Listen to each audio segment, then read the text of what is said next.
Well. Alam niyo guys, advance akong mag-isip, kahit Valentine's pa ngayon, Christmas headdress na yung sinuot ko guys. Kasi part 2 ng milk tea na, iced tea pala, iced tea, yung iced tea na binili ko guys, part 2 to guys. Tingnan niyo yung mukha ko.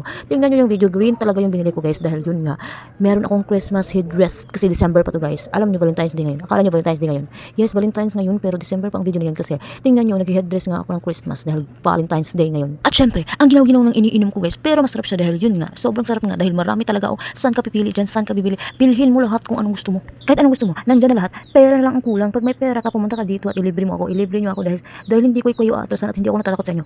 Ilibre nyo ako dito guys, okay? Dahil marami siyang pagkainan dito guys. So, food court nga, di ba? At syempre, paulit-ulit kong sinasabi sa inyo, kapag singer kayo, huwag nyo gayahin to dahil masisira ang boses nyo dahil maginaw to dahil nakatasira sa lalamunan to. At kapag dancer kayo, uminom kayo ng uminom, wala akong pakialam dahil wala yung kinalaman sa pagsasayaw nyo dyan. At syempre, mahina yung boses ko while nag-voice over ako kasi time check, 12 AM na ngayon. At syempre, hindi pa ako makatulog guys, hindi pa ako inaantok. At syempre, mahihina yung boses ko ngayon dahil nga marami natutulog, baka nadidisturbo ko yung mga silingan natin. Ayun ang silingan. Yung mga kapitbahay guys, yun yung silingan sa Bisaya. At pagkatapos nito, ay tatakbo na ako patungo sa work dahil yun nga, kailangan kong bumalik sa work dahil yun nga, hanapin ako ng boss ko. At syempre, hindi niya alam nagme-milk tea ako dito. At pasensya na dahil kung hindi niyo nagustuhan ng video ko dahil kung ano yung ginagawa ko, yun ang ginavlog ko kasi wala akong naisip na content. At syempre, kapag nagagalit kayo guys, okay lang yun dahil palagi ako nag-upload ng video at pauwi na nga ako, patungo na akong work, hindi pa uwi sa bahay ha. Pauwi ako sa work dahil yun nga, I need money to pay my bills, you know. Tingnan yung headdress ko, hindi ka ba yung nasasuya? Ano yung nasasuya? Hindi ka ba naiinggit sa headdress ko dahil yun nga, ang mahal niya ng headdress ko guys, 65 pesos yan. At syempre, 2 years ko na ginagamit ito every December at tinatago ko lang to at syempre para hindi ako bibili every year dahil tinatago ko nga doon.